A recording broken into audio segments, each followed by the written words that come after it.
so pretty. Soon as you came in that door, I just wanted you. Got a sack for us to roll. Married to the money, introduced him to my stove. Showed him how to whip and now we're remixing for low. Get my track in, let him hit the bando. We be counting up, watch our fucking bands go. We just let it go, talking matching Lambos. Got 50, 60 grand, 500 grams gold. Man, I swear we love him, how he whips the flag up. At the strip club, we letting bands go. Everybody hating, we just cutting bands up. In love with the money, I ain't not letting go. And I get high on my baby. I just let them all get and fly on my baby, yeah. And I can ride on my baby.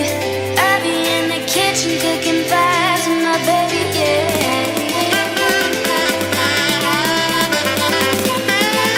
And I can ride on my baby.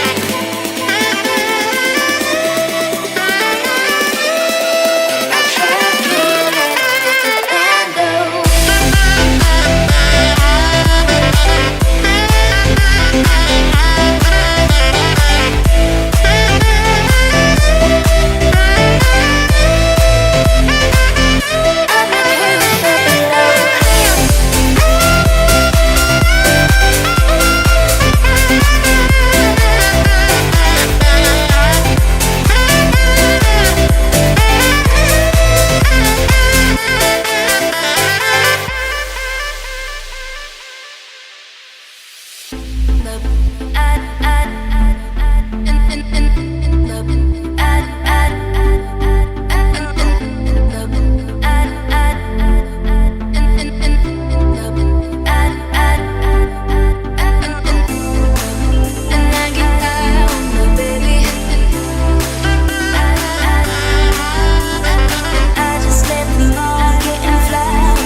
Hi guys, welcome back to my channel.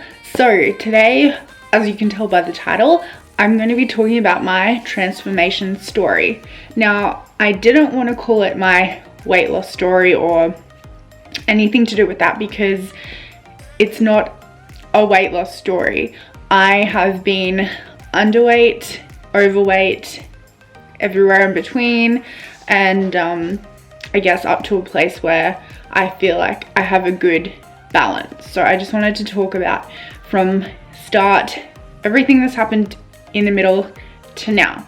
And yeah, so this is going to be a bit of a longer video, so I'm going to also add photos up on the screen about kind of where I was at in the different sections, so that you can really like get a good I guess visualization of what my body looked like. So when I was a kid, I was a very, very active child. I was always really, really thin, and I'm gonna put a photo up here. I was always really thin. I was a dancer from the age of 3. I was into athletics and cross country and soccer, and I did every sport under the sun. So I was a really, really thin child, and growing up, I never had a weight issue. That was never something that was ever on my mind. So when I got to year 12 of school, I had a really bad ankle injury, and I actually repeated that injury 7 times within the space of about 2 years. So I pretty much tore every single ligament in my left ankle, and it was very hard to get over that, as it was susceptible to injury whenever I was doing anything, and I had to have it strapped for a year straight. So in that time, I was really not doing that much exercise because I was injured. So I stopped exercising as much, And at the same time, I was in my first like proper relationship, I think, when I was in year 12. And it was a very toxic relationship. I was not happy in it at all. And I was emotionally eating a lot. So food is what I have tended to turn to in situations where I feel like I don't have control or I need some form of something to make me feel better. So when I say I just say I turn to food, ice cream and like caramel sauce and like donuts and kind of everything was my go-to. So when I got out of year 12, I actually auditioned for a dance company in Brisbane to study with, and I got in. So my first year out of school, I moved out of home. I moved 3 hours away from home to Brisbane. I remember my first day at this dance academy, dance studio, dance school. I was told that I was too fat to ever be a dancer, and that cut me deep. So looking back, I can kind of understand that, yes, I did not have the physique of a dancer at that time, but also I was there to learn, and the advice I was given to lose weight is not something I would ever recommend to anyone. I was told not to lift any weights because I was already bulky enough, so weights were gonna make me even bigger. I was given a skipping rope and I was told to constantly skip. Even like while I was dancing full time, I was just made to do cardio after cardio after cardio and eat very little food, and that was not a fun time. So after that year at this studio, I decided that I was going to do things my own way. So I didn't have a gym membership, and I was not, I didn't have the proper guidelines or the proper knowledge that I needed to lose weight the healthy way, I guess. So I just kind of made it up as I went along. I had like a few little dumbbells, I had a skipping rope, I turned the music up really loud, and I would just like move to what felt good for me. And I really enjoyed it. I would do it every day and I would love it, and I would eat less crappy food. So from making these small changes, I noticed very quickly that my body was changing. So I went from this, which was where I was at, you know, kind of at my heaviest point. And at my heaviest point, I was 85 kilos, I think, and I'm 172 centimeters tall. So a bit on the heavier side. And then I got to this here, which was my thinnest, which is about 62 kilos, I think. So at this point, I looked thin, but when I looked in the mirror, I did not see thin. I saw fat, needed more work, not good enough. And I had actually lost my menstrual cycle at this point. I was over exercising, and it was because I was getting that, oh my gosh, Maddie, you look so good. That approval and appraisal from people was like a drug. I just wanted more and more and more. So I would go harder and harder and harder and try to get so skinny because I wanted that approval from people, which is not the way to go at all. So then I started overtraining. I was training twice a day, 7 days a week. I was not eating enough food for the amount of exercise that I was doing, and eventually I burnt out. I burnt out to the point where my body one day just was not functioning at all how it should be. I then started to put on weight inch by inch for doing the same exact thing I'd always done, which was eat little and exercise a lot. So I saw multiple doctors, and I was diagnosed with severe adrenal fatigue, which Adrenal fatigue is similar to chronic fatigue, but there is a difference, and I had severe adrenal fatigue, so it meant that I was pretty much very close to being in hospital with on antidepressants and not being able to work or move or function like a normal human being. So I then was given a lot of herbs to take, and I was not allowed to exercise for 2 whole months, which for someone who's like obsessed with it, that was really hard.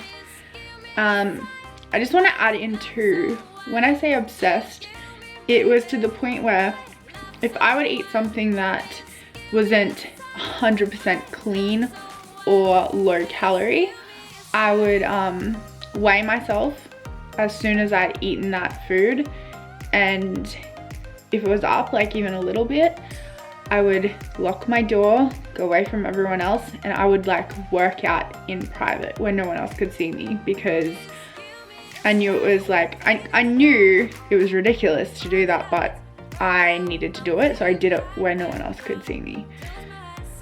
Crazy. Yeah, looking back, I can't believe I was at that stage, but anyway. So when I took 2 months off after having severe adrenal fatigue, my body just put on quite a lot of weight. So I'd pretty much put back on most of the weight that I'd lost, and I felt like crap. I thought that I didn't know what to do. I felt like a lousy person. I felt not beautiful. I felt unconfident. Yeah, I was in a really bad place. So I then tried lots of different, not really fads, just different ways of doing things to try to get results again. So I went and tried macros, and I'm not putting anyone that does track macros down. It just wasn't for me. I didn't enjoy it at all. I got pretty bulky, I think, because I would binge a lot. Like I would hoard all of my macros until the end of the night, and then I would just binge and eat everything at nighttime because I was scared of being like hungry before I went to bed, I think. So I tried macros, counting macros. And the one thing I really don't like is because you start to associate food with numbers, and you start to like the whole having to sit there and measure every tiny little piece of food that I ate, to the point where you take a scales out to eat with you, and you can't go out with friends to do something because that won't fit my macros for today. So I don't want to go out and then see that food and want that food, and yeah, anyway. So that didn't work for me. Around the time I was counting macros, I actually moved to another country. I moved to the US to live forever. I was actually engaged at the time, and I was going over to get married. For anyone that doesn't know, that's a very, very long story. So with that came a hell of a lot of emotional turmoil, and as a 20-year-old moving to another country to get married and it not working out, and having to move back to Australia and restart my entire life again, yeah, that took a toll on both my mind and my health and my body. So since then I have really struggled to lose weight. My body, since I put it through all that hardship, really struggles to lose weight. My metabolism was absolutely shocked and wouldn't really work again. So since coming back, I've gone to nutritionists, doctors, holistic people about what's wrong, and I have been told that I do have PCOS, which is polycystic ovary syndrome, which is also another reason why it's so hard for me to lose weight. So pretty much. I have just decided that I want to love my body no matter what, which has been the hardest thing for me because I hated my body before I lost weight and I hated my body afterwards. So for anyone out there who thinks that you have to be ripped or shredded or have abs or a big booty or any of those things to like be loved or accepted, it's not true at all, and I know from experience. So I now am feeling like pretty good. I still know that I have like a goal that I want to get to, and having a goal, there's no issue with that at all. It's a great thing to have goals, but you also just have to not push yourself past what your mind, I guess, is capable of in terms of being healthy. Like, you can push yourself as much as you want to be better, to be greater, to accomplish things, but there comes a point where you really have to like throw up what is more important, your health and your mind and your happiness, or looking like a bikini competitor.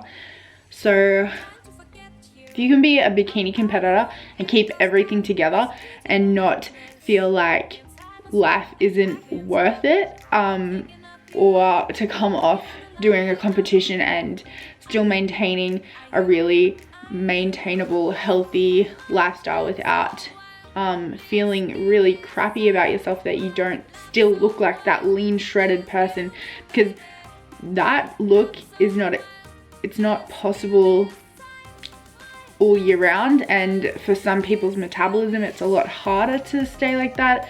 And for me, it's really hard for me to even look like that when I'm at my leanest. Like, when I was at my smallest weight, I was like thin, but I didn't look like that. I didn't look like have a six-pack and have big shoulders and arms and like a big butt. And you know, when I was small, I had no boobs, I had no butt, I didn't even look like I had that much muscle.